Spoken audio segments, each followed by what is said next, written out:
Hi, and welcome to this episode on curiosity.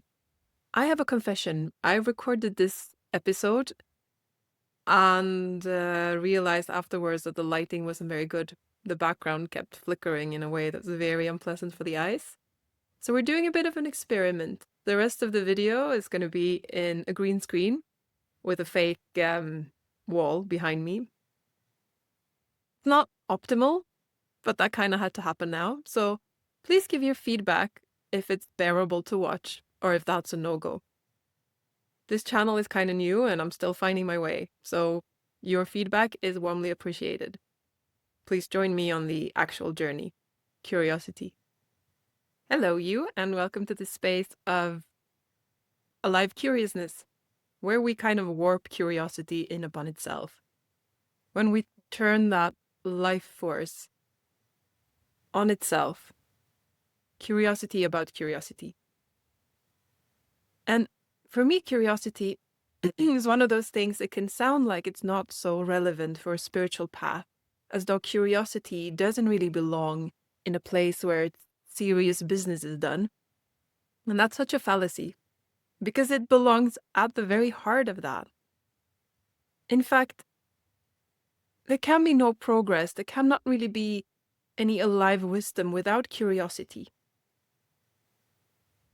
So let's take a moment and dismantle what that means for our lives, what that means for our interactions, and what we can actually benefit from putting curiosity back on its throne. Is that how you say it? Royal chair.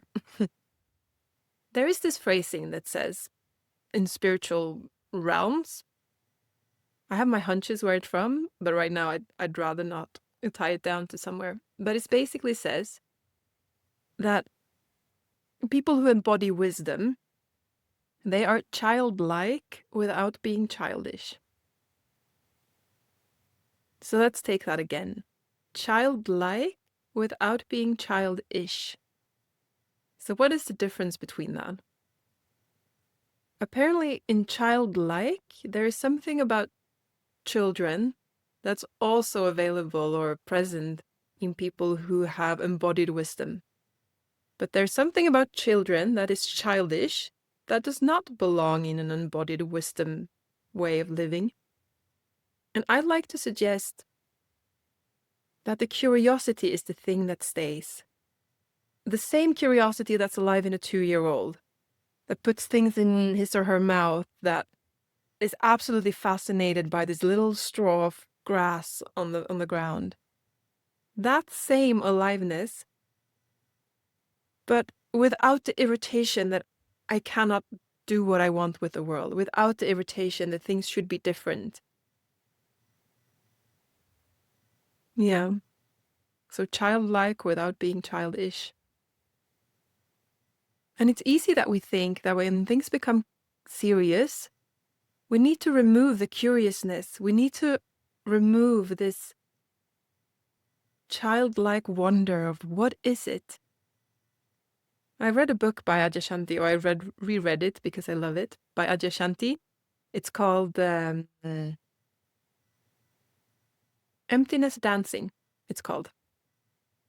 And he speaks about this kind of curiosity which comes to us and it just asks, wow, what is this? It doesn't refer to memory. In his example, he takes fear. Childlike curiosity is not going to the mind thinking that, oh, I don't like fear, this feeling, I need to get rid of it. No, it goes up to it. Wow, what is this?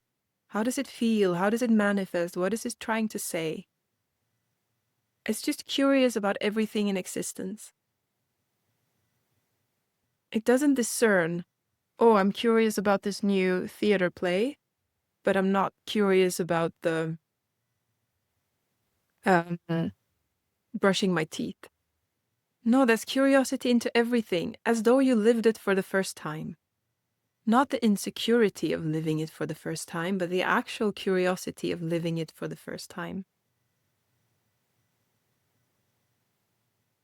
What does that awaken in you? What's your relationship with curiosity? Do you limit it to certain spaces in your life? like you have a hobby or maybe even the topic of spirituality or the nature of reality. That's where your curiosity can flow. But when you sit on the bus and you want to go home and and eat, get some food, then there's no curiosity. Then you're sitting with a bit of numbness and frustration. Do you allow the curiosity to say hi to those sensations? Wow, what is this? There's frustration and there's some numbness. And I can see I'm projecting onto this person who's being very loud. Is there curiosity there as well? Usually we don't think about where we allow curiosity. Partly it's because what we're used to, but it's also a cultural norm. It's almost like an adult. We're supposed to have been on the bus and we've been hungry enough times, so we kind of know what it is. We just refer to this idea we have of going on the bus, like we already know all the details. But we don't. Not in this moment. We don't know how this moment unfolds. And I was hiking up in the north of Sweden a few years back, and there were some tourists there. The Swedish mountains are not as sharp, and they've been scraped by the inland ice, so they've become very how do you say, like they're not high peaks. They've been like ripped off these rough edges, so they're quite soft mountains. They have their charm, but they don't look like Lord of the Ring, New Zealand, majestic peaks. It's not the Alps. I find it quite beautiful in its own way. And this tourist, this woman was saying, oh, it's nice here, but it's better when we were there. And I remember thinking that, oh, wow, is that what life is supposed to do to you? If anything you've seen before tops the beauty or the majestic sight of the things that's actually in front of you, then you don't take in the uniqueness of this place because you compare it to something better that you have an image of in your mind. And that basically means that the more I see, the more I travel, the less impressed or the less alive I am with every new insight. I always have to chase something more beautiful, something higher, something more majestic. And there's a sadness in that. Because for a child, everything is new. The first time you go to any kind of little hill, I remember the one we had next to my house. It cannot have been more than 20 meters high or something, and we used to go in the snow with our little, I want to say skis, but the thing you sit on. And I found it to be it was pretty high for me back then. It was a big slope. And then I've seen bigger slopes, and then I've seen the mountains, and I've seen the Alps.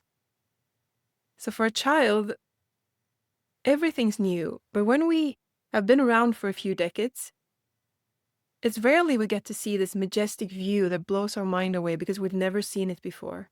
And if those are the only times that we're allowed to really take in, to cherish, to allow curiosity in, it becomes rarer and rarer for curiosity to take up space or to allow to be emerged. But that's not necessarily the way it has to be. If we stop referencing our mind, if we stop comparing what is happening now to what has happened before, then this moment is fresh. This is what's happening now. And that's not to say we can't draw on wisdom from the past. If I've crossed a red light before and almost got hit by a car, I don't need to do it again. That's not what I'm suggesting. But what is it like to stand at this red light right now? Who else is next to me? What does my nervous system feel like? Is there a smell in the air? Is there a bit of stress inside me? How does it feel in my body? Curiosity, not assuming I know.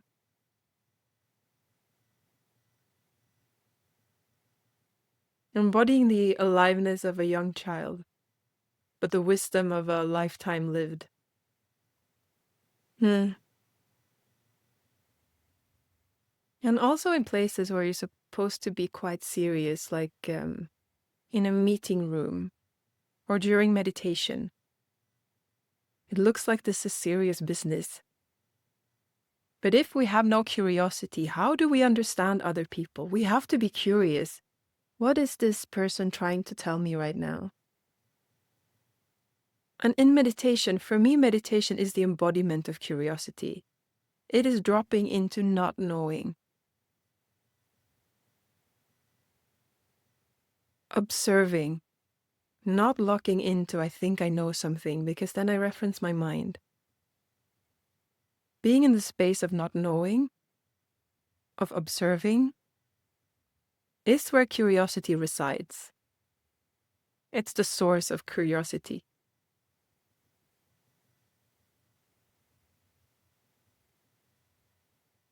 And curiosity doesn't have to resolve in a new learning in the sense that the mind can package it into a concept. It doesn't have to be phrased in a conclusion. Curiosity for the sake of curiosity, that energy doesn't have to come to a resolution, doesn't have to come to a conclusion or something that we can write down neatly and put in a folder. So that's the result of curiosity. Curiosity itself is the fascination, the asking why. Mm. I think that maybe was all I wanted to say. But I think this topic will be revisited over and over again. Different angles, different topics. How does it resonate with you? What is your relationship with curiosity? And how does it manifest in your life? And where would you like to invite more of it? Is it something you can try in this very moment? Is there something you are curious about right now? In your inner world or in something you experience outside of yourself? What are you curious about right now? You're listening to Consciousness and Me, and my name is Josefin. I hope to see you next time.